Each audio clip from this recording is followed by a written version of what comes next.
আসসালামু আলাইকুম দর্শক মণ্ডলী। আজকে সুবলা এগ্রোয়ের পলি হাউস নির্মাণের দ্বিতীয় দিন।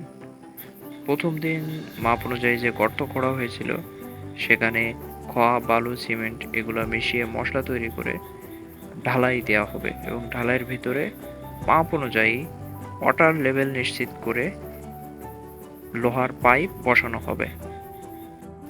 আর এই পাইপগুলো বসানো হবে পুরোপুরি ওয়াটার লেভেল মেনটেন করে। দর্শক মণ্ডলী দেখতেই পাচ্ছেন ওয়াটার লেভেল ঠিক করা হচ্ছে। ওয়াটার লেভেল বলতে ভূপৃষ্ঠের সমতলকে বোঝায়।